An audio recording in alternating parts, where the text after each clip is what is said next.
Hello and welcome to Scarves Around the Funnel, the podcast dedicated to the Scottish Premiership leaders, Heart of Midlothian, 6 points clear at the top of the table after a good weekend for the boys in maroon. Hello everyone, I'm Mark Donaldson. It's been a busy transfer deadline day, but I'm pleased to report we've turned down many bids for my trusty lieutenant alongside me, including one from Corbett at This Is My Story, which was a half-eaten Twix. Our boy is going nowhere, unless you know differently, Mr. McIntosh. Is this the way to Barcelona? Bayern Munich, Lazio, Roma. The Gorgie boys are taking over. The Champions League awaits for me. Dit. That's all I've got to say. You were singing that with gusto on Saturday night, weren't you? Oh, definitely. It was bouncing in the shed. That was possibly one of the best domestic away crowds I've been very fortunate to be a part of when it comes to Fallen Arts. That was superb on Saturday. It did quickly descend into something akin to the last days of Rome towards the end of it. It was getting a bit feral. There was grown men walking about in just their boxing shorts outside the ground. Yes. They dispensed with the jeans and the tops and that. So I did have a bit of a last days of Rome sort of decadent sort of feel to it by the end of the night. You could tell it was Yeah. an 8 o'clock kickoff, but that was a superb crowd. Like everyone was well up for it. They even had the feel of even at half time, it felt like you were at a gig. You know how sort of prior to the sort of headline band come on, they'll always play a few songs prior to them coming on, the other bands and that, and you'll sort of see people just swaying side to side, and then if it's something they know, they'll maybe start to hum along or even sing along to it. There was guys singing to Moloko songs and stuff like just stuff that had no Sing it relevance back. to Hearts at all, and people were singing along to it. It was brilliant, absolutely brilliant. Really good night, and the football wasn't bad either, to be fair. I was going to say there's no need for shoegazing. Even Corbett watched the game. He wasn't looking at his shoes. How does the song work? Did you know in advance that this was? I mean, this is a song that's been sung before, not by Hearts fans. Newcastle fans have sung it before. Because I was like, "What are they singing? What are they singing?" And then you messaged the lyrics at half time. So I checked on Google, and it's been sung before by other teams. Mm. Did you know in advance about this song, or how does it work? So I was in the same pub as the ultras in that prior to the game, and nothing had been sung pre-match in terms of that song. All the other usual songs had been belted out, bar that. It wasn't until the game started that that song started as well. Now I can't remember if it came originated for the ultras or maybe some of the younger guys who sit normally in section N because they were kind of just up and to the left of me. That they were really vocal, starting songs as well on Saturday evening. So it was probably a result of one of those two crowds. But it just started up, and I mean the rest of the crowd picked it up pretty easily. I mean, it was really funny. Frankie Kent was warming up at the start of the second half, and you could see him. He was clapping along to everything. Like he wasn't turning around trying to do cheerleading. He wasn't trying to make it about him.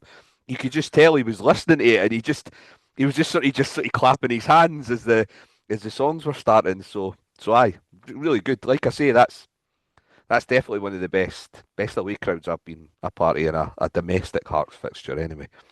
Magic. We'll look back on the game. Thanks for all the response to the couple of things we did over the weekend. I just, when Hearts are playing like this or getting results like this, there seems to be more, well, understandably so, and not just interest in the club, but people want content. So we're trying to give you a little bit more. We did the piece with Jim Spence looking ahead to the game, and then there was the post game on the whistle stuff as well. So we'd love your feedback, good, bad, or indifferent, what you want to see more of, what you want to see less of. Feel free to get in touch via the social media channels. We've got loads of them now, or podcast at scarvesaroundthefunnel.co.uk. So plenty to talk about today. As we record, it is 8:16 Monday evening UK time.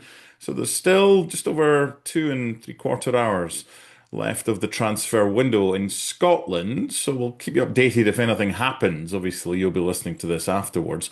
The main story today, from a Hearts perspective, is the potential outgoing. It looks like James Wilson will be going down to Spurs, having originally been linked with Arsenal on a loan deal till the end of the season with a view potentially, if they want to buy him, it could be over £2 million that Hearts get. So we'll look at the Hearts signings of the January transfer window after the break.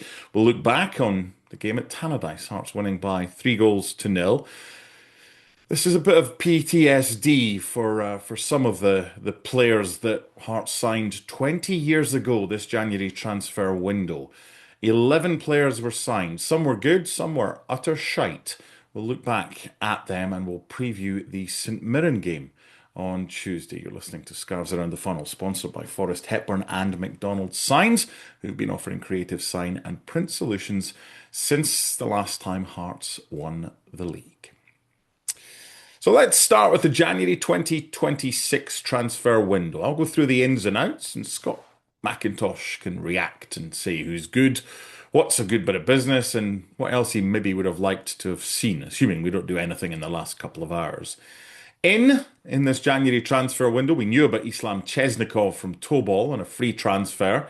We would have liked, as Derek McInnes would, to have seen him in Scotland a little bit earlier than he showed up, and in a little bit better condition than he showed up in, as Derek McInnes said. Rogers Mato, Vardar, already done for the summer. Hearts had an initial bid rejected for him, but then went back in after the deal was done to say, can we have him now? We'll take him on loan and we'll give you a loan fee. So a good bit of business there. Jordi Altena from RKC Valchik in the Netherlands. Suggestions that that could be worth up to 800,000 plus potentially more, depending on what he does at Hearts. Mark Leonard looks a brilliant bit of business to get him on a loan from Birmingham. And Josh McPake, who we'll see in the summer. You might have seen him score against Partick Thistle, a good goal on Friday night in the Championship for St Johnstone. Out, it's looking like James Wilson to Spurs. Xander Clark went on loan to Doncaster Rovers. These are all loan departures. Kenneth Vargas went to Alajuelense on loan in Costa Rica. Xander Khartoum scored on his debut for Wellington. He's on loan there. And Harry Stone has gone to Airdrie on loan. Overall, what kind of transfer window has it been this January, Scott McIntosh? It's been interesting. I think some of the business we've had to do has been a little bit out of necessity. I think Mark Leonard naturally probably wasn't someone that was on our radar up until the injury to Cammy Devlin and the suspension of Benny Beningame. I think based on the last couple of appearances he's had for us, I think you can see that he offers us something a little bit different to maybe what we already have in our midfield options. I think Rogers Mato, to an extent, was a bit of a necessary signing, and I think it was more so for his welfare and development than anything else. I think given how the pre-contract had turned out in terms of in his club's view, or at least in their owner's view, I'm not quite sure he would have been treated well in the remaining 6 months, and he might have been banished to the stands. So I think getting him out of that situation was probably a good deal for him. He maybe isn't someone that we were maybe needing ourselves straight away, but again, it's another option, and we're integrating him into the squad now over the next 6 months when we've got other options, which means that he might be ready to go come the summer. Chesnikov's a disappointing one.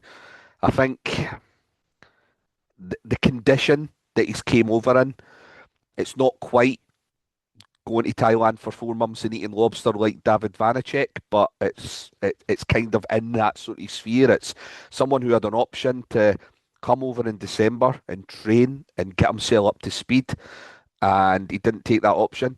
He waited to come over in January.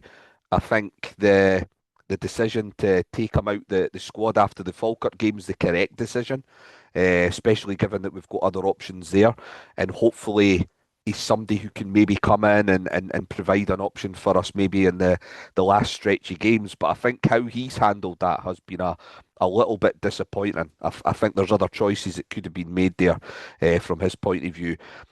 Altena's a really funny one.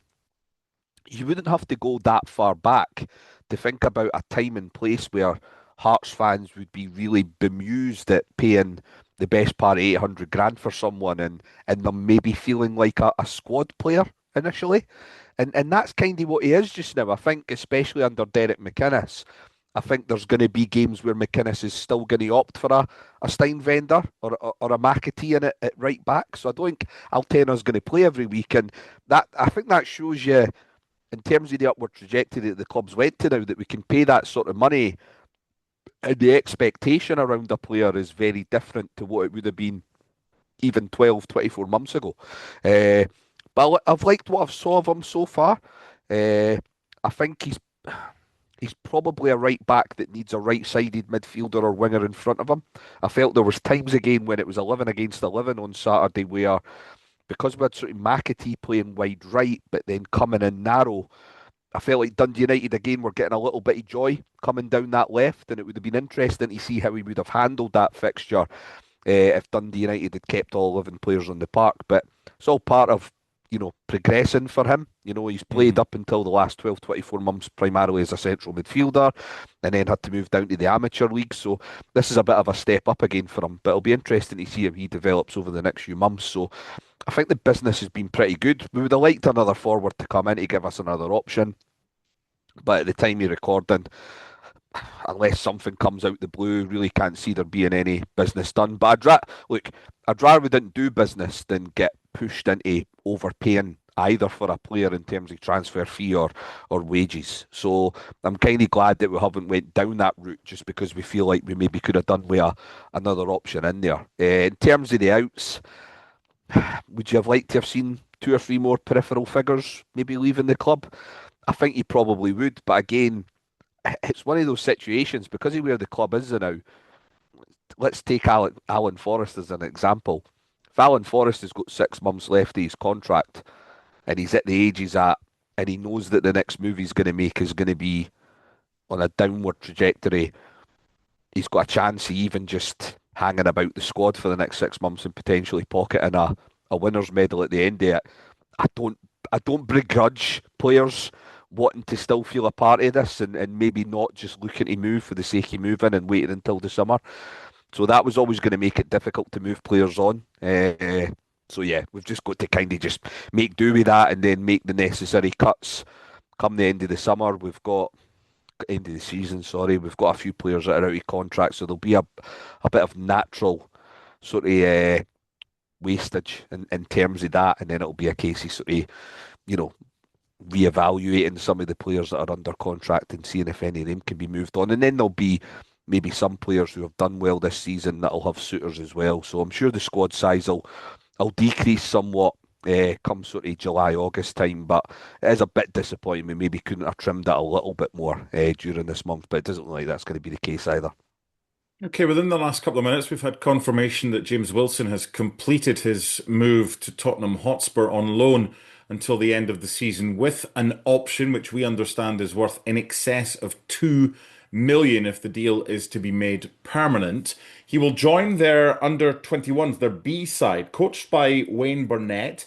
They currently are ninth in the table of the under 21 Premier Leagues. They lost 2-0 against Everton a few days ago. Before that, they won 2-1 at Stoke. This is a decent opportunity for James to go down and impress. Hearts are also being paid a decent chunk as far as a loan fee is concerned. I doubt very much that he would be going down there not to play.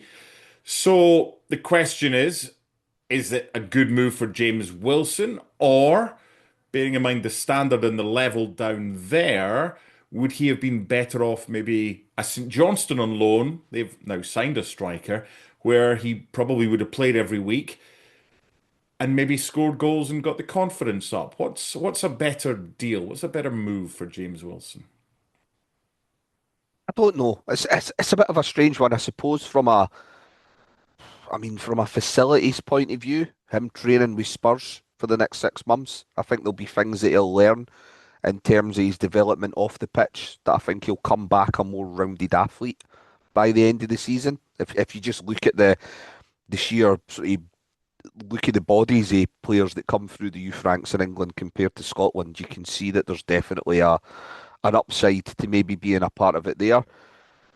This is me saying this a little bit tongue in cheek, but I think coming through the Hearts medical team to the Spurs medical team's a bit like jumping out the frying pan and into the fire. I mean, Spurs They don't love really a have a hamstring injury particularly down good there, don't record they? with injuries.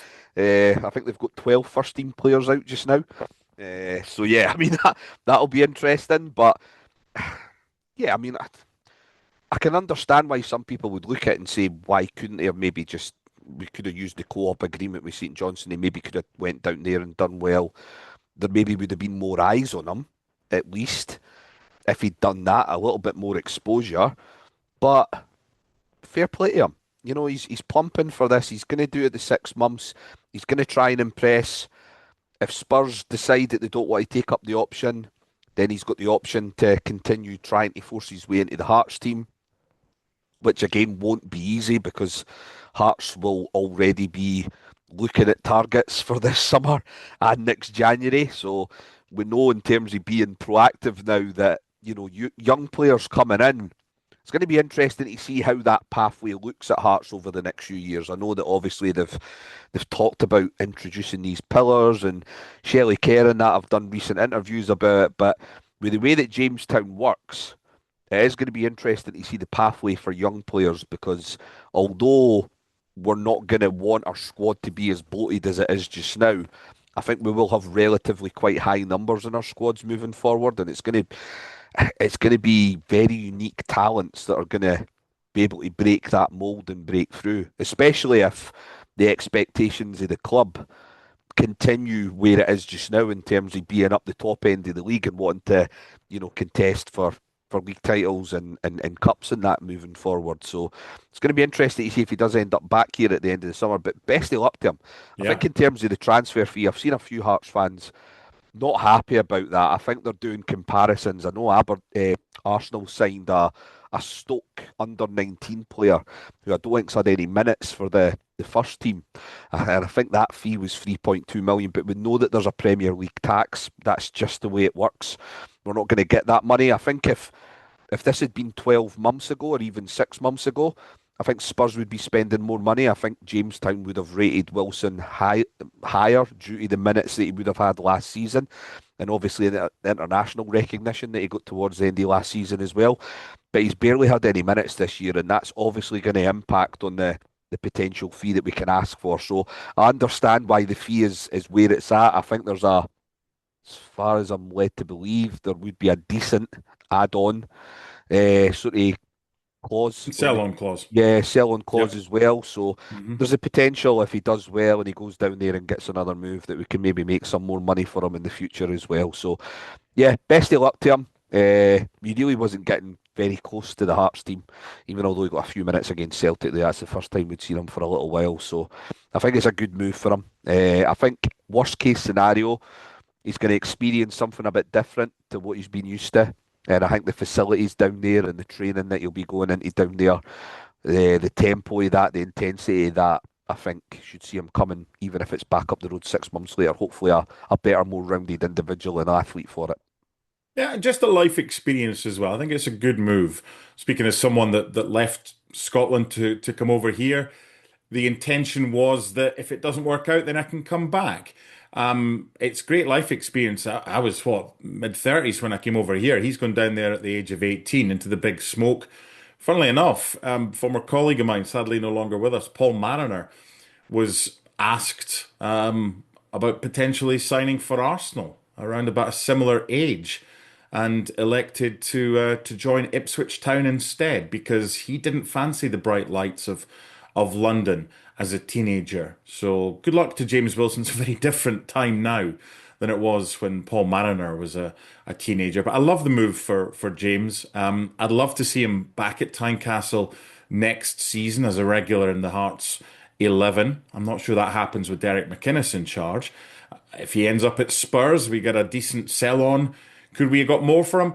It is what it is. He's only worth what people are willing to pay. Do you think he plays for Hearts again? Yeah, I still think there's a chance. Okay. Still think there's a chance. I think six Okay. months. 6 months is a short window to impress. Spurs are they're an interesting outfit. I Is mean, that your English club? Yeah, aye. I think given all the complaints that their fans have been making about their transfer activity, I think the fact that their only signing today has been a youngster from Scotland to go into their development squad won't have went down well there. They'll see it as, well, we've sent Dane Scarlett up the road to Edinburgh and we've ended up with somebody who's maybe even slightly less experienced and younger. So aye, it's a bit of a strange one, maybe looking at it from their point of view, but I don't know. I'm hoping for Spurs they haven't just nipped in there like we did on Dylan Beakey when Hibs showed their interest in him, because that didn't go very well for us. So I'm hoping it's not a repeat of that where they've just gazumped their rivals for a player It's a and he sad gets state about of 10 minutes affairs. of football. It's a sad state of affairs for Spurs, where you're not sure if your loan signing James Wilson will be at the club longer than your manager Thomas Frank will be. Yeah, I think if Anyway, they'd good lost luck to James yesterday, I Wilson don't think down he there. would have had much longer to be fair. That first Indeed, half yesterday. But aye, anyway, it's not not the Spurs good. podcast. It's not. You're listening to Scarves Around the Funnel, a Hearts podcast, sponsored by Forrest Hepburn and McDonald's Signs.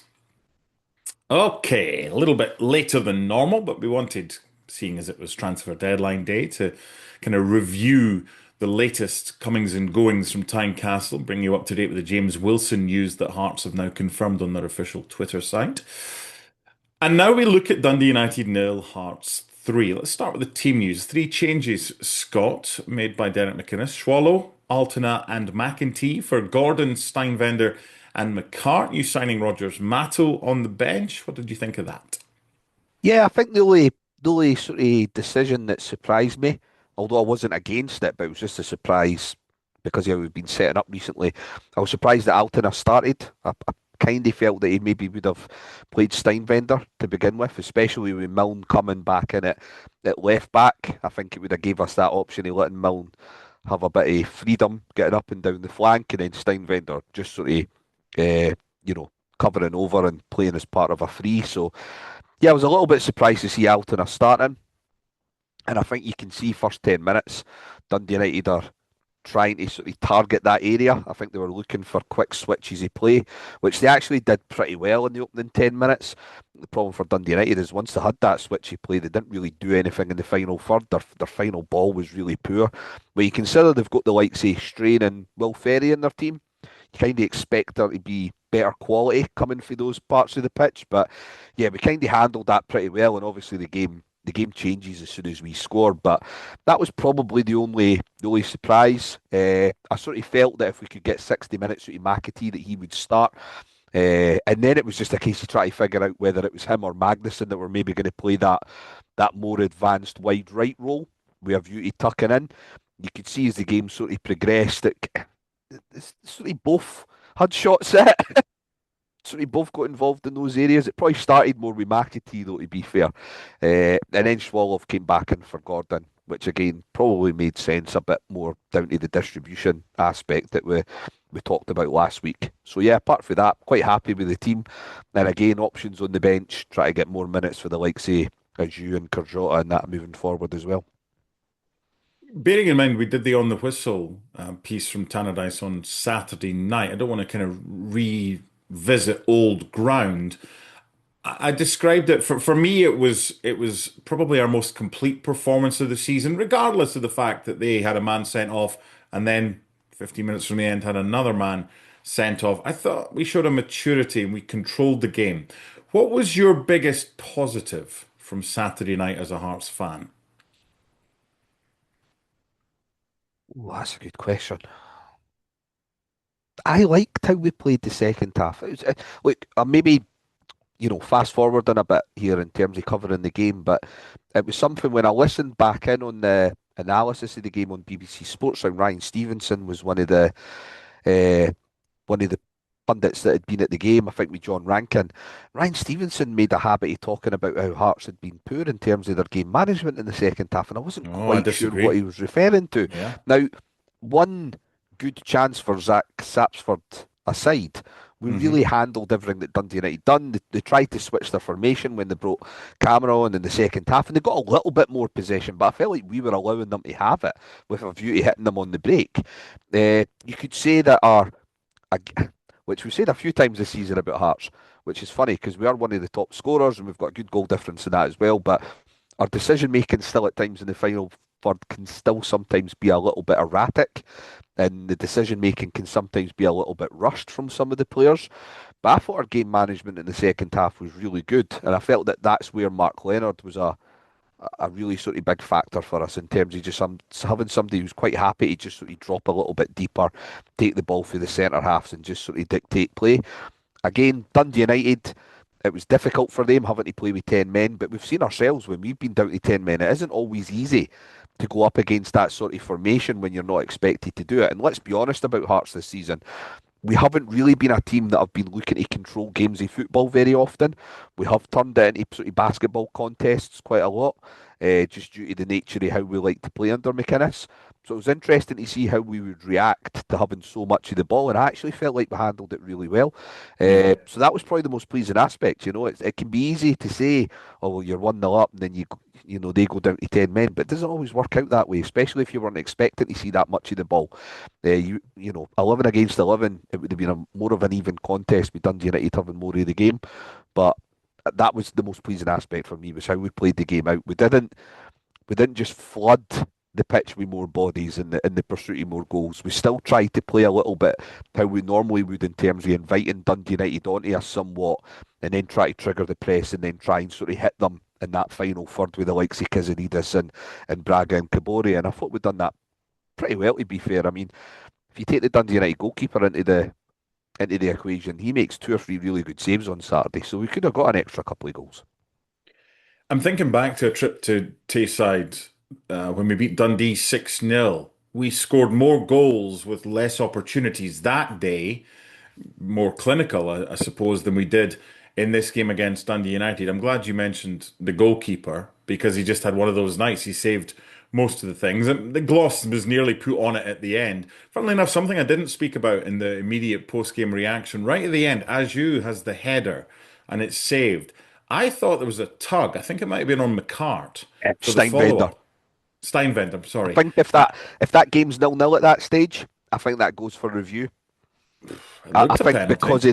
because of the situation, it's it's quite a trivial matter given where we were at that stage of the match. But yeah, he does take a wee tug because Steinvender's just ready to just lash it in for about 2 yards out. Let's compare the big chances and shots and expected goals because I know you will love that. I'm not going to give you expected goals because I know what you think of that.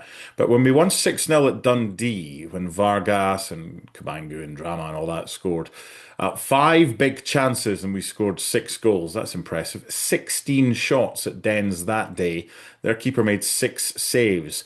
This time, 10 big chances from 22 shots and their goalie made 8 saves. It's one of these, like, if we lose the title on goal difference, then you can maybe look back. But I don't think we were profligate in front of goal. I thought we could have maybe been a little bit better with decision making. Harry Milne cutting it back instead of maybe it was a bit off balance. It was saved by the goalkeeper. But I I just thought it was one of those things that it was one of those nights. And on another day, we probably scored a lot more and good goalkeeping and not the best finishing and bad decision making, and we got what we got. We're nitpicking after a 3-0 Yeah, win.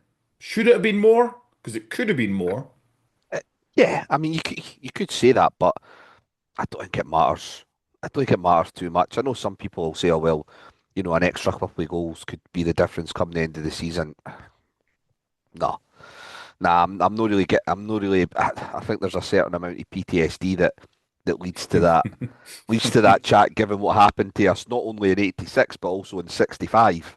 Yeah, one was goal Um, difference, one was goal average. yeah, We got it and the wrong way around. Otherwise, we would have won them both. exactly. So I can see why people of a certain ilk and generation would maybe worry about goals scored, but you've not got a St Mirren team full of Celtic fans willing to will the goal on and linesmen celebrating when the goals go in and stuff like that. So I don't really need to worry about that sort of stuff. I think we'll be fine. I think 3 goals is more than enough. And look, Yes. it was. I think for me, it was nice to be involved in a Hearts game this season where, or a spectator, I should say, where it was quite stress free. Because really, the way we've went about it at times this season, it has been the hard way quite a lot. If you take out Killy away, home games against sort of Falkirk and Dundee. There haven't been too many other fixtures where we've kind of done it the easy way. So I think it was nice for the Hearts fans to be able to sort of just enjoy the moment, and sort of just enjoy the fact that it was another step closer to, I think, more and more fans believing that we can go right all the way to the wire with this. A notoriously fickle fan base, and we're complaining that we've only scored 3 goals without conceding at Tannadice. That's not a bad position Well, to look, be.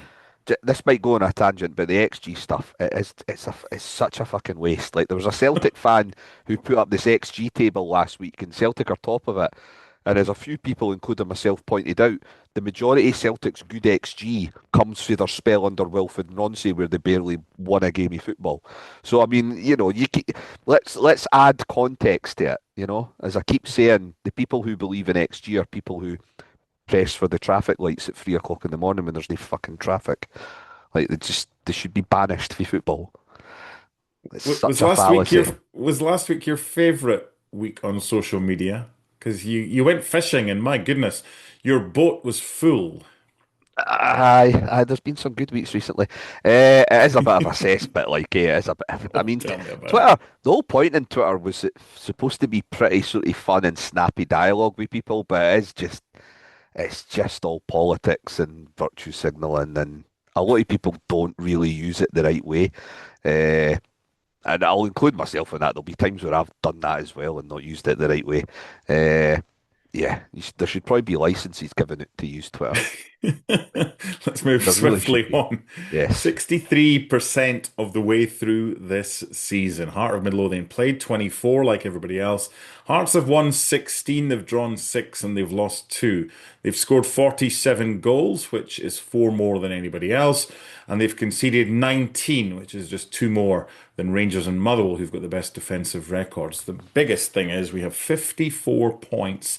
And Rangers and Celtic are next with 48 points. Celtic beating Falkirk 2-0 on Sunday and complaining that they had a goal disallowed because the Falkirk player pushed Maida, who was in an offside position. At least they're not talking, well, they still are really, about the sending off of I, I Austin I wonder Trusty. if they've seen who we've got as a referee in VAR tomorrow. Oh, who do we have? I don't even It's seen it. Stephen McLean and John Beaton again. Oh, is it? Yeah, Andrew That's. McKinley must be working I his was gonna. magic now he's in with the SF. Goodness me, Andrew McKinley's only been there a few days. We've already had 2 oppositions sent off. We've had McLean put back in charge of Hearts with beating on the video assistant referee. Goodness me, finally having some control and some power in the corridors of Hampden. So a 6 point lead. Rangers were held to a 0-0 draw. Hibs should have won that one.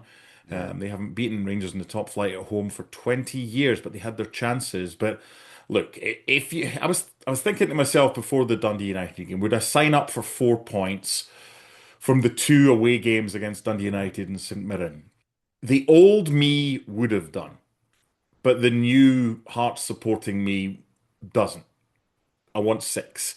And I think that's the mentality that we have to have. You've got to think that Celtic and Rangers are going to get maximum points from the games that they play. Even when they don't, you've still got to think that they do. So that's the way we have to think as well. As I mentioned in the post game on the whistle, Laurie had said in our chat, "Oh, I've got a bad feeling about this before the game." You came straight in, said, "No, I don't." That's the way we have to think. Is that Laurie who predicted 3-0 Hearts only a few days earlier? Yes, I forgot to say that to him when I saw that covering message all in the bases. group chat. I was like, you did say 3-0. Aye, he was the most confident of the three of I us. I don't know went whether, 1-0. to be fair to Laurie, I think there was a little bit of that whole, because fans weren't sure if the game was going to go ahead or not. Because there's doubt about the fixture going ahead, I don't know if that then opens up doubt to how the fixture's going to go a little bit easier to fans, and maybe that's been why. Because I did hear one or two people talk about, oh, but if it got called off, then by the time we get the game rearranged, X, Y, and Z could be back, and Benny's not suspended and stuff like that. And I was like, well, no, their next 3 games are before Rangers and Celtic play. Exactly. We should take advantage of this and try and put the pressure on them. And look, I think there would have been a time where looking at a St Mirren Dundee United double header, you'd be happy with 4 points. But one of the reasons why I wouldn't be this time is because St Mirren are on a poor runny form. They're the lowest number of goals in the league. They're really struggling for form just now. this kind of League Cup final hangover doesn't seem to have an end date so far anyway. Now that's not to say they won't have their usual threats, particularly for long throws and set plays, but we're a team that are built to deal with that, and I do think we've got enough of a threat going forward to get goals ourselves. So yeah, I'm confident for tomorrow. Yeah, unfortunately, Pirlo is fit and available for St I Mirren, know so when we he's saw likely that to somebody had start. been sent off for St Mirren, I was crossing my fingers that it It was was Gorgie. Gogic. It's not. We'll preview the St Mirren visit on Tuesday later on in today's show. Just a recap of the Dundee United win. I just thought we had a balance to the team, something we haven't had for a while. I thought we played with maturity. And we're in a position right now whereby we haven't been in before, but also we haven't failed before with this set of players. So we just keep going. We've got good balance, we've got good strength and depth, we've got players coming back. Benny returns from suspension. Obviously, Rogers Mato came off the bench. I think we're in a good place right now, and I certainly wouldn't swap our position or our squad with anybody else. If you said, do you want to be in Rangers' position right now with their squad, or do you want to be in Celtic's position right now with their squad and with their experience? I'd still take where we are with our squad, even although we don't have that experience. Is that fair? Yeah, aye, and again, and I think we've been at pains to say this a few times over the last few weeks. This isn't going through each player in every squad individually and looking at their value or how many international caps we've got. We're looking at it as how the squad are performing this season and the balance within that squad and how these individuals are complementing each other. I think when you take that as the sort of criteria, I think then there's just cause to say that we are in a good spot just now, because we are finding the right balance in most areas of the park. Yep, we've had one or two issues. Obviously, right hand side is still a bit of a work in progress because Chesnikov hasn't came over fully fit, and Altina's kind of been in and out a little bit. So we're still kind of sometimes, just trying a few things in there, but it's working so far. It doesn't seem to be hindering us too much up to this point. So I do think we're still in the position of strength out the three teams. I know Rangers and Celtic will have done a bit more business today, but there's no guarantees on those business. I think the thing with January is, and look, we're finding this out now. You know, Mark Leonard, out of our four signings, Mark Leonard's really the only one you would say has been primed and ready to come in and make an instant Hmm. impact because he was in and around the Birmingham squad and at least still getting minutes and keeping himself sort of in the picture and being part of the squad. If you look at who Rangers and Celtic have been bringing in, it's a lot of guys who obviously have a bigger reputation and stature in the game than the people we've signed. But there's a reason why they're being allowed to leave on loan in January. It's because they've been well out the picture. And guys like Skov Olsen and that haven't played a lot of football. And you can see that in how they've started their time at their respective clubs. You know, Skov Olsen was definitely on the periphery of things yesterday, and there's a good chance he might not turn it on until another 4 or 5 games down the line, which could be too late for Rangers. So although they've signed players, there isn't a guarantee that they're going to turn it on straight away. Rangers have been in this position before.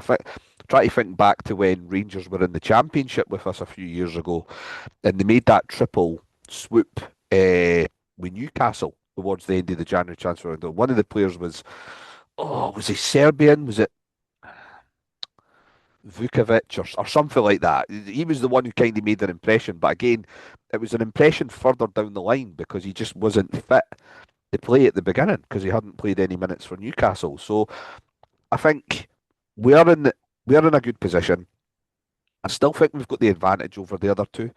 Uh, and again, it's about where can we be by the split. We're 6 points ahead just now. We've still got another 9 games to go until the split. Can we maintain that 6 point lead or even try and better it by 3 points? I still think if we are somewhere between that 6 and 9 points going into the split, we're in such a great position because everyone is going to be, Falkirk, Hibs, and Motherwell are going to have spots to play for, probably even still at that stage. So I do think they'll still be going out to get results for different reasons, and I think because of that. it would be very difficult for either of the three teams at the top to go on a sort of 4 or 5 match winning run in the split. So I think if you go in there and we're still in the same position we're in now. If we can even match the points tally that Celtic and Rangers get over the next 9 games, then we're in a great position. This is the thing that Rangers and everyone keeps talking about. Ian McCall was spraffing a lot of shite yesterday on Sportsound about saying how our Hearts going to react when they eventually lose it. Well, we've lost 2 games and you've seen how we've reacted. We got beat off Hibs, and in the 5 league games since then, we've kept 4 clean sheets. We really should have beaten Celtic in the 1 game that we drew, and in 2 of those games that we won, we were down to 10 men. So I mean, how much more evidence do these people need? Somebody said, "Oh well, Hearts will still need to go to Ibrox in a couple of weeks." Yeah, we've won there. Won at Parkhead. We've also beaten them at Tynecastle as well this season. But then people will say, "Oh, but this is the real business end of the season." It's like, but you told us it was the real business time the last time we played. Like they keep delaying this, hoping that they'll eventually get it right. And I don't think it's going to happen. I think Saturday's just another sign of that. Look, we won't go too much into detail. There was things that went for us a little bit on Saturday. It's one of those fixtures. I thought we'd done our part right, but also when we needed 1 or 2 little things to just go our way, just in the smallest details, the little sort of fine margins, that worked for us as well. And that just seems to be the case just now for the most part this season. We've had those little bits of good fortune when they've came along, and again, I just think we're in a position where we're only getting stronger. We've got more and more players coming back.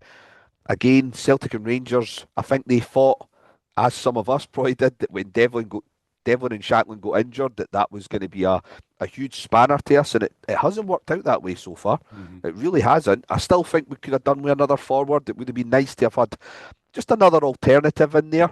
I think Kabori was excellent on Saturday. I was a little bit concerned about how he was going to perform because of the surface, because he'd struggled to keep his feet at Tynecastle, and I just thought, well, if you consider the surface he's going to be playing on at Tannadice, it could be a struggle for him. But he was excellent. Everything stuck to him. He actually, and his short game was a lot better than it had been in recent weeks as well. He was actually linking up play a lot better, and Braga seemed to have a bit of a better understanding and connection with him as well, which further games can only strengthen. So yeah, I know I've rambled on quite a little bit there, but that's just because I think there's so many reasons why we're in Yes, such a good positives. spot just now. Yeah. We are in a really good spot just now, and I think tomorrow we're in a good spot to get another 3 points and turn the screw on Celtic and Rangers the following day. Not fucking expecting Aberdeen to lay a glove on. No. In fact, if anything, I've got more faith in Kilmarnock getting a result at Ibrox than I do Aberdeen doing anything Neil against Celtic. McCann and Billy Dodds taking something Yeah, off that Rangers. tells you just how little faith I've got in Aberdeen. They are a club just sliding down Yeah. just now. Like that Yes. performance against Kilmarnock was fucking atrocious. So Yes. we can't rely on teams to do us a favour. We've just got to do this on our own. And I don't think we're going to be able to rely on teams doing us a favour when we play them either. I think there's a growing how shall I put it? Yeah, I think growing disgust to us being at the top of the league From amongst other some. teams. From Yeah, some. and look, Because I'd there's a be the lot that same. want us to win it. I'd be the same. If Hibs or Aberdeen were in this situation, I wouldn't be wanting them to win it because we're already conditioned to Rangers and Celtic winning stuff. So Sure. another year isn't going to make a difference.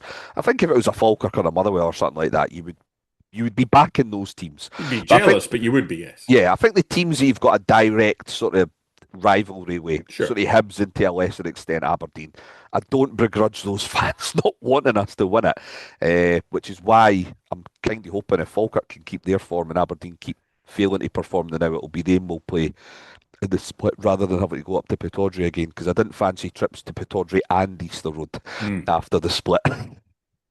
Since the start of your answer 3.5 hours ago, Barry James Anderson is Wilson's back for Spurs. James Wilson's now 38 years old and about to retire. Barry Anderson has tweeted no more transfers in or out at Hearts before tonight's deadline. That means the journalists can put their pens down that cover Hearts and raise a glass that nothing else will be happening between now and the window slamming shut at 11. Just finally, before we get on to 20 years on and the January 2006 transfer window, I was trying to put this into context to get you excited about Hearts' current position. A few weeks back, I can't remember if you were on with us or not, Scott. We did the maths. I don't even know if it was on a podcast. I think it was just a tweet that we put out. We did the maths, or math as they call it over here, which is stupid. And I don't think it's going to take 80 points. I think the league this year will be won by a team with the high 70s as far as points is concerned, just because a lot of teams are taking points off everybody else. So how about this? Of the 14 games remaining, even if it's 79 points, that's 8 wins and 1 draw. Those 9 games out of 14, which would still allow you a leeway of 5 games that you lose. Never mind, don't even win, that you lose. If you win 8 and draw 1, that takes you to 79 points. When you put it like that, if that is correct and we don't have a title winner whose points total starts with an 8, that's the highest you can get starting with a 7. Hearts only need to win 8 more and draw 1. That's simple, isn't it? I think I Real- said round about November on one of the shows that I did think it was going to be a relatively low figure that would see somebody walking away Yeah. with the league. I think since then, I think it has changed slightly because Rangers have been able to build up some consistency with the results. Again, even if the performances haven't been there in Celtic, either side of the Wilfred Nonce debacle have managed to do the same under Martin O'Neill. So I do think it now would require getting something into the 80s to get on Okay. there. I don't think we can afford to lose 5 games between now and then. Just Oh, because, I mean, to be fair, Rangers and Celtic have got to play each other twice. So obviously there's drop points in those 2 fixtures and to some degree. But then out whiff of that, I know Hibs done relatively well yesterday against Rangers, but Falkirk, for all their good play, are still struggling to put a glove on the teams. You they're know that, struggling to that score. yeah, I mean they've had all these chances and all these efforts on goal, but you really look at Motherwell probably being the only team you could sort of lay your hat on to say they could get a result. I mean, everyone's talked at length about how poor Rangers have been this season. Only one team have beaten them in the league, and that's us twice. Hmm. So that tells you there's not a lot of teams laying a glove on these sides just now, and that makes me think we would now have to get somewhere into the mid 80s. I think to probably to get. I think we probably still need another sort of 30 points, maybe 30, 31, 32 to probably get it this time round.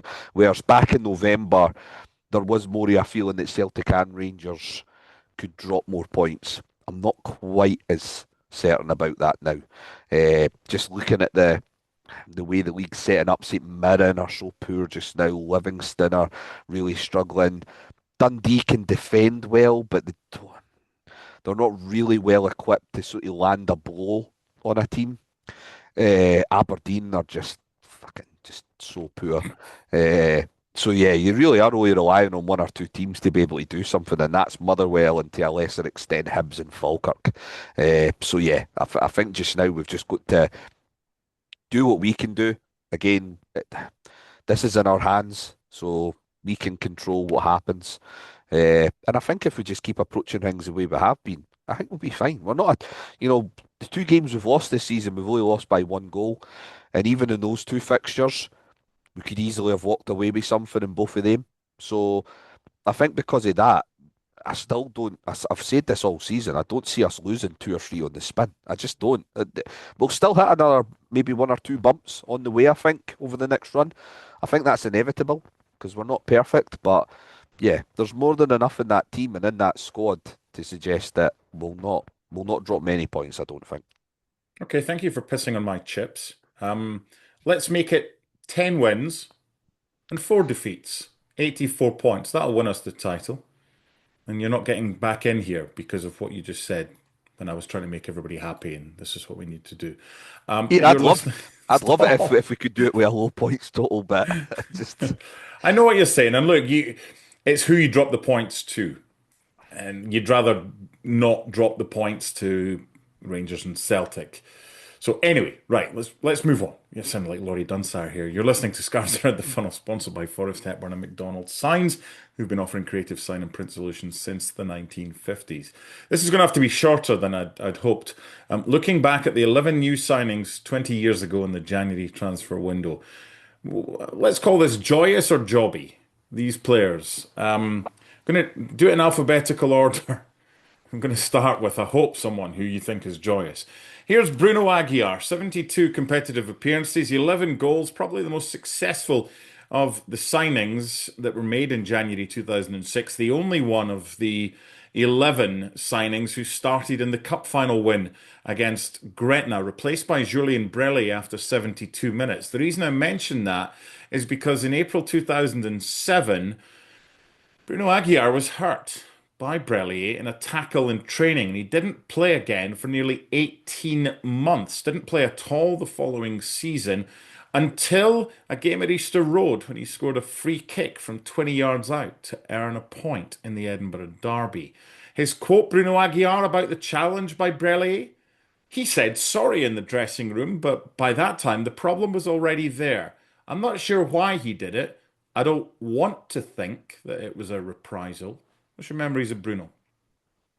Yeah, I mean, joyous because he was a good player to watch, and I think he obviously has his most effective spell towards the end of his 3.5 years at the club. If you think back to that spell, he has as a bit more of a number 10 playing in Laszlo's team, with the likes of sort of Stewart and Egert Jonsson, Palace-Wellos, those types sort of playing behind him, Karapidis. I think that gave him a bit more freedom to affect games further up the pitch. If you think back to when he signs back in January, the team are more of a traditional 4-4-2 team still at that stage under Graham Ricks and then Ivanauskas. So he was kind of competing with Brellier for that role alongside Hartley, which meant that he was, even if it wasn't his natural game, he was playing more of the sitter.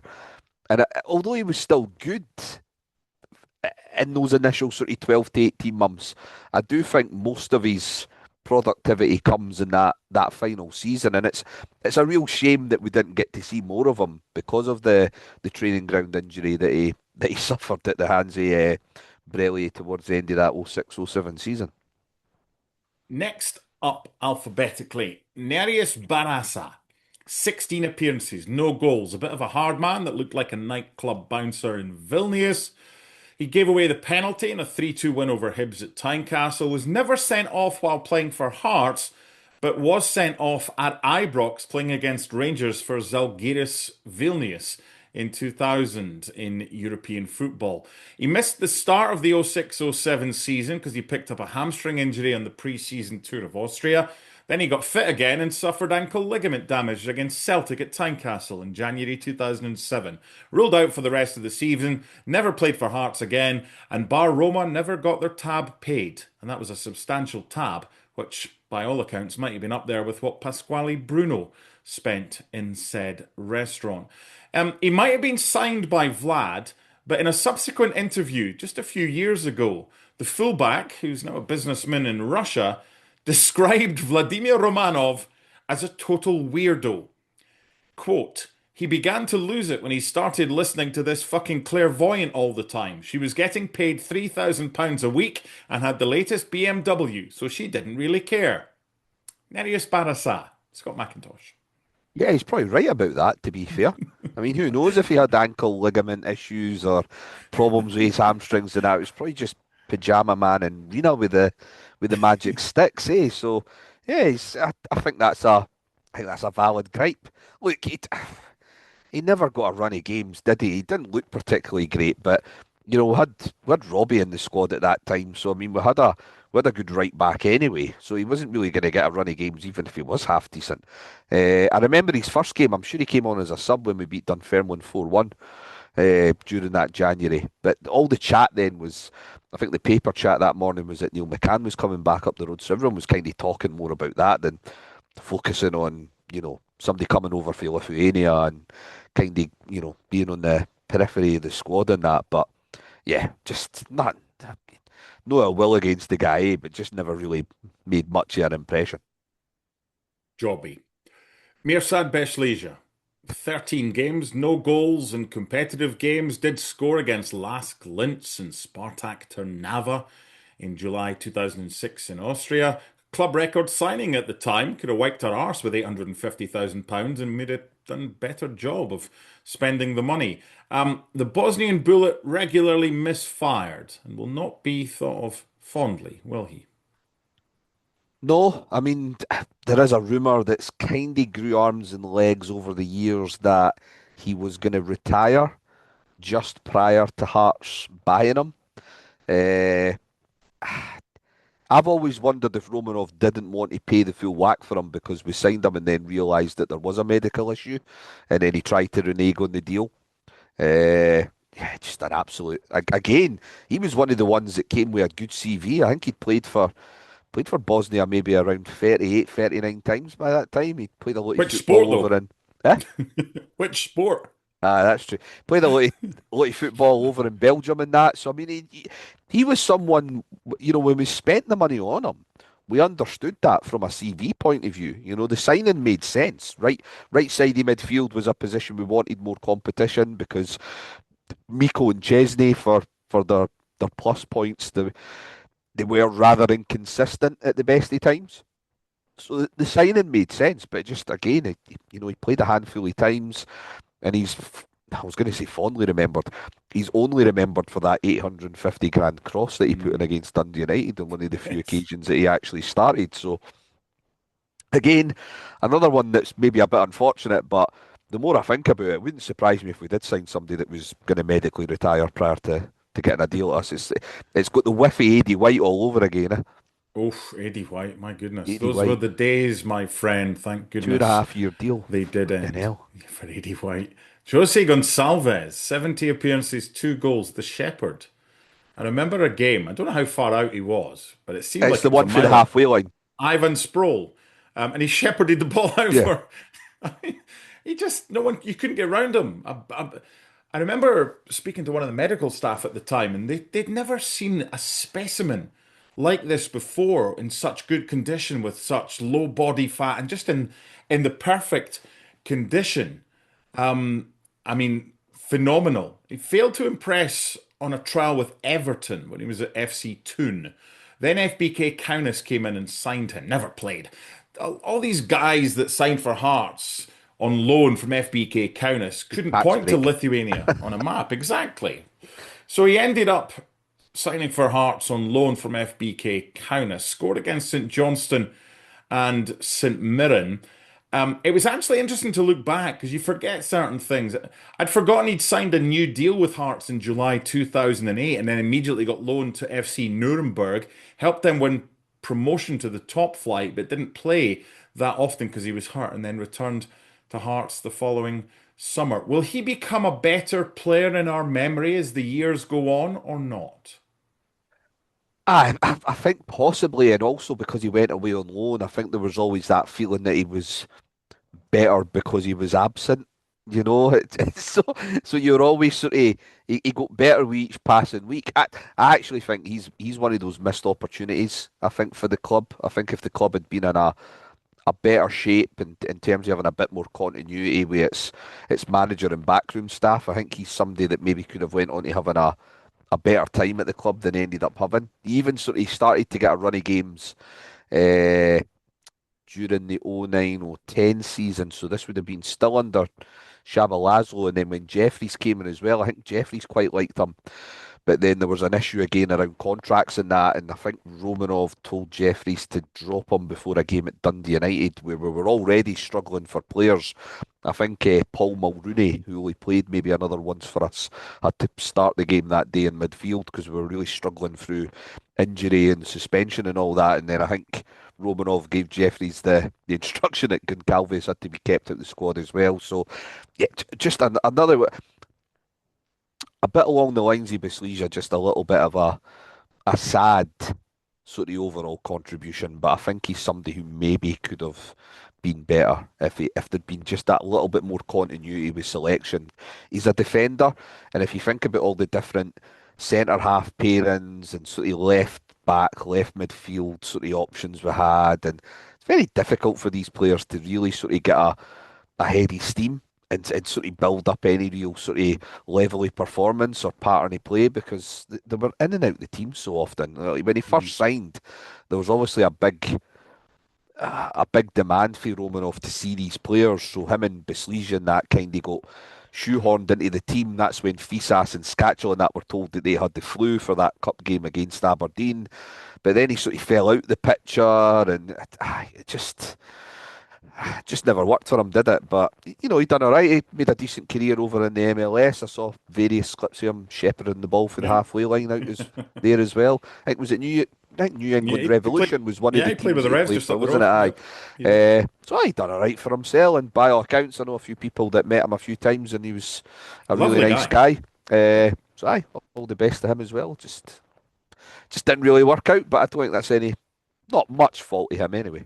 The fact they had a European Championship winner playing in front of him in Takis Fisas made it rather And difficult. He then you had actually Lee Wallace coming through as well, so it was. exactly. And he played centre back over here as he got older. I mean, I was just looking at that Aberdeen game when he made his debut, and as you quite rightly said, Takis Fisas showed up that day expecting to play, and then was told when he got to Tynecastle that he had the flu, and Gonçalves was starting. He was just 20 years old when he made his debut. We forget he was very young when he was at Hearts. Super lad, really, really nice guy, and not a bad footballer either. Just it was unfortunate that Fisas was in front of him. Chris Hackett, Jesus. Two appearances, a disaster of a signing. Him and Lee Johnson combining for just seven total appearances for Hearts. Supposedly, the pair of them were identified by Graham Ricks, so Vlad basically gave him two toys to play with to keep him happy. Oh dear. Yeah. I Hackett mean and him. Johnson together. We're not doing them Yeah. separately. I mean him and Johnson. I mean you could call them token signings, or given the size of Lee Johnson, you could probably say it was a Tolkien signing for Graham Very Ricks. good. That one. Look, I remember Chris Hackett. I think the only game he started was up in Inverness. Very windy, 0-0, drab draw. I think it was around about March time. Fans were getting really annoyed with Ricks. Ricks was coming towards the end of his time, and Hackett just he didn't look like he belonged at this level. And then he was subsequently away in the summer because it was very apparent that him and Lee Johnson were kind of the two guys that Ricks was allowed to sign to try and keep him happy whilst we brought everyone else on board. Lee Johnson was actually quite a neat and tidy footballer. He wasn't a bad player, and he played two or three games in a row that January. He played against Aberdeen in the Cup, then he played in the 4-1 game against Hibs and that. And I think even into the new season, I think he might have played one or two of the friendlies. I remember him playing possibly against Osasuna. And then he left shortly after that. But he came back at Kelly, won a League Cup at Kelly.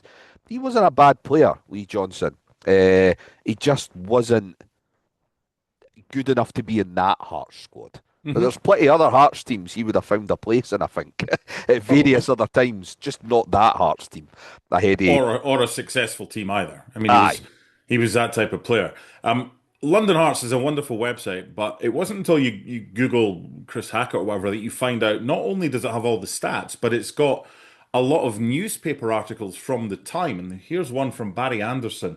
Of all the major new signings who invaded Tynecastle mob-handed on transfer deadline day, Chris Hackett remains the only one yet to experience first-team football with his new employers. That is because he suffered an ankle injury in his final game for Oxford against Shrewsbury, which they lost 3-0, and eventually pulled the maroon shirt over his head in a 1-all draw against Aberdeen reserves at Fourth Bank. So another example of Hearts signing someone who wasn't fully fit. So we've done Hackett and we've done Johnson. Next in the alphabet comes another J, Juho Michaela. Not with his caravan that he sometimes towed. He's known for that hat trick against Allo Athletic at Recreation Park when supposedly on 5 grand a goal, plus appearance fee. He wasn't probably allowed to play managed to. again. Jesus, he probably made about 20 grand. And that was more than the annual salary of most people that lived in Alloa at the time when that game was played. He was once mentioned in the same sentence as Ronaldinho. That's only because they both scored at Murrayfield on the same day in July 2007 when Barcelona beat Hearts in a friendly? How are we remembering a player who, when he signed, we had high hopes for? Because HJK Helsinki had a good goal scoring record, but he kind of forgot how to hit the back of the net at Hearts. I just you think back to some of these players like him and Goncalves, and they only have short times at the club in terms of number of games that they play, but their actual time at the club as a registered player, like Michaela was at the club for about 3.5 years. Like he went on various loans, but then he kept on coming back and, played. He got the odd game under a new manager, and then they decided they didn't want him as well. I mean, he signs when Ricks is there, then plays under Ivanauskas in the League Cup against Alloa, then goes away on a loan, comes back, plays in a couple of pre-season friendlies with Stevie Frail when he scores against Barcelona, goes out on another loan, comes back the following season under Shaba Laszlo, then comes on as a sub against Motherwell and gives the ball away for their second goal. And that's, I think Joe Sked always talks about this. It's like his sort of lasting memory for that 3-2 opening day win against Motherwell under Laszlo was I'm coming onto the pitch and berating Michaela. Like he wasn't bothering me celebrating with anyone. The fact that we'd won the game late on, he just went straight for Michaela to lambast him for. I think he lost the ball in the lead up to Motherwell, bringing it back to 2-2. He came on as a sub that day, and again he was away shortly after that again. So it's mentally think how many different managers and sort of different almost eras of Hearts teams that these guys were attached to, even although they only played maybe 10 to 20 times for the club. But tell you what, his goals per minutes ratio It is was all right. probably pretty decent because Five goals in 23 star competitive yeah, games, not I remember him starts. scoring against Dunfermline and Dundee United and a couple of other games as well. Hmm. And then obviously there's the famous hat trick against Alloa. Yeah, again, the folks through none of these guys. We spent the money, we offered them the wages. They're not going to say no. It's just a lot of them just weren't fit to play at this level. He was nicknamed the Surgeon when he went to Sydney. He had a very different nickname among the Hearts supporters when he was at the club. Rais Mboli didn't play a single minute for the Hearts first team, but he did manage to get sent off in a reserve league game against Celtic in April 2006. And of course, as it's well documented, after leaving Hearts, he went on to win the Africa Cup of Nations and represented Algeria at two World Cups. Possibly one of the most bizarre signings or stories of a signing in Hearts history. He was one of the World Cup stars that Vlad was referring to. It's just that Vlad didn't say he was a future World Cup star. That's all. It was He just won such a Oshiniwa. Was that another one then? yeah, just such a strange one, Jeez. eh? With him. I mean, again, we were fine for goalies. We had Craig Gordon. Steve Banks was a really good deputy. You then had Jamie McDonald, who, although he was going out on the odd loan and that over the next couple of years, he was probably the understudy of Banks. We're fine for goalkeepers. Again, we don't know what the contract was. It could be a really low wage like there's no real kind of downside to the deal. You know, at the very worst, he'll come for 6 months, and if he doesn't make an impression, then he leaves. So I mean, you can't really get annoyed or frustrated about a deal like that because he comes and then he goes just as quickly. Neil McCann's second spell at the club played 32 games. Now, this is really interesting because he played against Kilmarnock in a 1-0 defeat on Saturday, the 21st of January, 2006. That was his first game for Hearts since a 2-1 victory over Dunfermline on the 21st of November 1998. The problem is, in that return to Hearts, he suffered a pretty bad injury, a medial knee ligament injury on his return to Hearts and missed the rest of the season. You remember as well, he missed the cup final against Gretna, then came back the following season and then suffered a double leg break against Celtic at Parkhead in August 2007. Anything that could go wrong for Neil McCann in his second spell did go wrong, and unfortunately, it was like the opposite of his first spell, which had many brilliant moments, none more so for me than that Coca-Cola Cup final against Rangers at Celtic Park, which probably persuaded Rangers to buy Neil McCann. But what about his second spell at Hearts? Definitely a tale of just bad fortune, eh? Oof. So he gets the initial injury. on his sort of re-debut at Killie. Then comes back, he gets a few games and he's playing out on the wide left still, but you can tell he's struggling to get that yard to be able to whip a ball in, that sort of pace that he had. Sort of deserts some. He then gets the leg break and then he comes back the following season when Frail's in charge. And I can't remember if this happened a lot or if it just happened in one or two games and I've just the sheer annoyance factor of it's just remained with me to this day. But I remember Stevie Frail playing him in centre mid in a couple of games for Hearts towards the end of his time at the club. And I don't know whether Ryan Giggs was doing this for Man United at the time, and Frail just thought, "Yep, that's fine. Cultured left foot players can find a position in central midfield because they're good footballers." But he kept on just turning in a circle, trying to play as a left side, a sort of central midfielder. Again, it probably was just one game they played him in that, but I've just got this memory of it, just thinking, God, it was so bad. Just such a frustrating second spell for him. When you consider that he was at the club 2.5 years, both spells. And if Hmm. you weigh up the contribution in that for against each other, there's just no measure, is there? It's just no contest.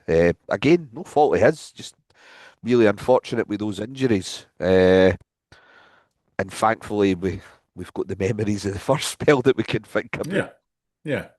And the last two, do we leave the jobbiest of the jobbies until the very end? Martin Petrash and Ludek Strachny. 5 appearances for Petrash, 2 for Strachny as competitive games. Both thrown in the deep end, both started against Dundee United at Tannadice in February 2006. I remember commentating on the game, and apart from the noise when Paul Hartley equalised from the spot with 8 minutes remaining, the other biggest cheer of the day from the Hearts fans was when Robbie Neilson came on for Petrash after 56 minutes, with the player having been booked in the 38th minute. Robbie Neilson did comment on both. I messaged him and he said it was a shame for those two as they were both good boys and decent players, but Romano fucked them over because he didn't pay them. That can't be easy. And I know they weren't great for Hearts, but the context provided by Robbie there suggests that that would have been difficult. New country, new team, not getting paid. That doesn't sound great. Petras had a good career in Italy in that as well. He Yeah, he showed wasn't a he bad showed player. elsewhere that he could play probably more as a centre half. I don't think right back was his position. And then of course there was then the stigma of being involved in that whole issue around dropping Robbie that Graham Ricks was sort of cajoled into and told that he needed to adhere to by Romanov with the famous sort of fax gate incident at Paradise that night. So it was never going to work for Petras, but he was certainly somebody I think, again, in other circumstances, could have made an impression for Hearts. Stracheny was another interesting one. He came with a decent European pedigree. I think he'd actually scored against Rangers for maybe one of the Prague sides, maybe earlier on in his career. Uh, but again, he looked well short of match fitness, so he was involved in the Dundee United game, and I think the only other appearance he had for Hearts, he came on as a sub when we got beat 2-1 at home to Aberdeen that season. And I think he came on as a sub in the second half and then got subbed himself 20 minutes later because he was so off it, so off the pace, and then he was never seen again. So yeah, given what Robbie said, it wouldn't surprise me that that's how bad they felt. And look, if that's how they've been getting treated, and they've got no, it's not like they've even been at the club a few years and they've built up Yeah. any sort of links or ties. It's not like, say, when you look at the squad in the 11-12 season, a lot of those players had been in with the bricks for a while and sort of built up a camaraderie, not only within the club, but amongst each other as teammates.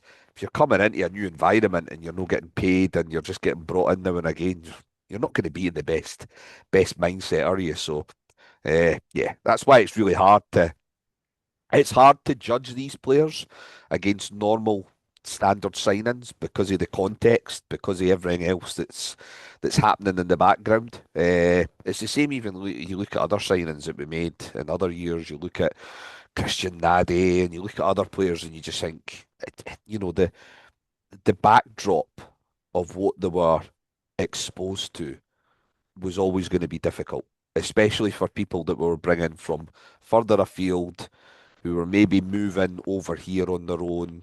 They maybe weren't getting looked after by the club. I think it's understandable that a lot of these players never really reached the heights that either they or us sort of wished that they had. 12 months from now, when we do a 20 years on January transfer window special, we'll get to talk about Arkadiusz Klimek and whatever happened to the horse that he was on My top of. lovely horse. Indeed. I put out the feelers about those 11 players that we've just spoken about. Here's some of the comments that I got on WhatsApp from Alan Preston, who joined us on the pod a couple of weeks ago with This Is My Story and Heart Standard and Barry and everything else. Alan Preston said, Barassa was the worst player Hearts signed since me. To which Robbie Nielsen said Barassa wasn't that bad. Um, Robbie also said, Mirsad Beshlija. The club claimed he was the fastest player in Europe. He turned up and he couldn't fucking move. Barassa was the son-in-law Belgium's of very flat though. That's what I would always say. No hills in Belgium. According to Robbie, Barassa was the son-in-law of Romanov's business partner, and he used to disappear to London every few weeks, and no one knew where he was, but everyone was too scared to ask. Brian McLaughlin, a friend of mine at the BBC, um, Alan Preston also mentioned this as well. That night was the first ever Through the Window on BBC Radio Oh Scotland. yeah, I God. And it was every 3 or 4 or 5 minutes. It was like, right, let's go over to Edinburgh now. There's news of another Hearts signing. It's the it's Um, it's the press conference as well where well, they've got them all that's lined, what and Brian said. it's like pop stars where they're introducing you to the latest boy band. Ken, they've all got the Ken as was the fashion at the time, the baggy sort of ripped jeans. Hackett's got the sort of Sonic the Hedgehog look with the haircut and that, and Ken, they all look like just rabbit. Deer in the headlights sort of look about them. They don't look like they know what they've signed up to. Ken, there's about 6 or 7 of them all along the biggest conference table ever for a transfer signing. Yeah, Yeah. it's mad to think back on it. Obviously, you can look back on it now and laugh, but at the time it was bloody horrendous. I was still at Radio 4th at the time, and I remember walking into it was the Gorgie suite. Normally, the press conferences would take place in the main stand. It was just a top table or whatever, upstairs or down in the director's lounge. But it was like, right, you're instructed to attend a press conference in the Gorgie suite, and there were like 11 tables set out. Half them didn't speak English, which was a concern. And they had their name. There was a big, when you kind of go to a conference or whatever, and you see the bit of paper that's got the name of everyone. That's what they did. They had the long table, and it lasted like 2 or 3 minutes, and the introductions were done, and then we all split up and spoke to who we wanted to. And there's the famous photo of the five of them, like they're in a boy band with the fashion that Scott mentioned. All the 11 players were put up eventually at the press conference. Someone else I got in touch with that I want to read out, our good friend James Christie from the BBC, was talking about the players. He spoke about Hackett and Johnson being Rick's picks. I'm sure in one of the BBC documentaries around the time, Vlad mentioned how he just bought them to keep Rick's happy. They're not good but cheap, I'm sure he said. Barassa was never a footballer. Pasquale Bruno had a similar tab at Bar Roma. And he said Beslesia was the big one that window, record signing, and you felt he was going to take us to another level. As a fan base, it probably scarred us. Feels like there's been a few players since signed for money, a lot of money from a Hearts perspective, that haven't worked out. And James says that's maybe why fans are desperate for Aju to do well, because it's been a difficult start to him, but good to see him back at Tannadice. There you go. That's 20 years on from when Hearts signed 11 players in the January transfer window Just remind me in 2006. 2034 that I Yep. don't want to take part. I'll need to put that in my diary for 2034. I don't want to take part in this because I don't have to remember our only signing for January 2014, which was Who Paul was that? McCallum. So Oh, we'll wow. scrap this idea by the time we get to 2034. Okay. If people are still with us, God bless you for sticking around, because when we come back, we will end swiftly with a preview of the St Mirren game. You're listening to Scarves Around the Funnel, sponsored by Forrest Hepburn and McDonald Signs, who've been offering creative sign and print solutions since the start of this podcast 83 years ago. It's quite incredible. St Mirren Hearts, Tuesday prediction. Yeah, look, St Mirren will still know how to cause us a bit of concern. Again, long throws, set plays. It's going to be about winning second balls, but as we've shown on various occasions this season, we're more than able to meet up to that task now. And I go into this feeling as confident as ever have going to a game in Paisley. Uh, I can't see past us now. I really can't. I feel like the team should be in a really good headspace after Saturday. Benny's back. I think I'd be tempted to bring Magnuson out, and I think Magnuson has been really good at times this season. But I think he's also been really effective coming on the last 20 minutes of games as well. And actually, St Mirren at home not that long ago was a good example of that, where we were able to bring him on, put him in a slightly more advanced role, which I still think's his best role rather than part of the sort of central two. And he was able to grab the second goal for us that night. So I'd be tempted not to make too many changes, but I think if you were to make one, I'd be tempted to get Benny in there and potentially move Magnuson onto the bench and have him be an option to bring on later on in the match. Need a scoreline and a scorer. I went 2-0 against Dundee United. I'm going to stick with 2-0 for tomorrow as well. And yeah, I think Kabori will get another goal. Okay, that's a good shout. I think this is attritional, but I think we now have a team that's more than prepared to go into battle. This is not a soft team. This is a mentally tough and physically tough team. I'm intrigued by your selection. It makes sense about Benny potentially coming in for Magnuson. I can also see an unchanged lineup. Mm. It depends how the players are, how they've recovered from Saturday, Wouldn't it any surprise me to see issues. Steinbender coming for Altena at right back though? That might happen. That Just might because of happen. the set play, I feel like he'll Yes. want as many guys that can defend set plays as possible. Yes. It That's a was good shout. funny. I don't know if he was doing this just to trigger us or try and get a rise at the Hearts fans, but at the start of the second half at Tannadice, you're 2-0 up against 10 men, and the three players he had out warming up at the start of the second half were McCart, Kent, and Steinfeld. And a few of us were thinking, is he going to play five centre halves against 10 men? So they could applaud You your just never song. know, eh? You never know. So it wouldn't surprise me to see Steinbender come back in on Tuesday. I think it's attritional. I think Hearts win it by 1 goal to 0. Normally, I think what would be 13 goals from corners, 18 goals from set plays this season. I'm not sure this is the type because they're pretty good at matching up against the height and the physicality. I think this is a Claudio Braga type game to get in and about them and to score the only goal in a 1-0 victory. A lot going on. No further business at Hearts. James Wilson has completed his loan move to Spurs. Good luck to him. We're going to be back together on Sunday. I'm going to do something on the whistle after the St Mirren game on Tuesday, just as a wee reaction piece. But Scott and myself will be back on Sunday, we hope, for the next edition of Scarves Around the Funnel, which will more than likely have only a little bit about the St Mirren game and focus predominantly on the Hibs game, which takes place With next our special guest, week. Mickey Weir. Michael Weir, yeah, former Talk 107 guest on the Friday Night Football. Why did you have to drop that in? I have to go on a tangent right now. Um, Seriously, Mickey Weir was in the studio, and we used to do a thing on a Friday night at Talk 107. Footballers you would find in the dot dot dot. So one week it was kitchen, so Les fridge. I can't say this. I really can't.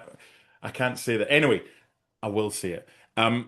This week we went down the road of footballers you'd find in the bedrooms. We're getting messages. Oh, Frank McAvenny, ha ha ha. Someone messaged in and said Linus, not pilobitis, but pillowbiter. And I didn't know what that was at the time. And let's just say that Mickey, Joe Tortolano, Henry Smith, Tom Miller, and Jerry Hart had to leave the studio because they were ending themselves with laughter. And poor little innocent me had to ask what a pillow biter was. And that will not be the title of this week's show. We'll just keep it simple with Through the Window. Bye for now.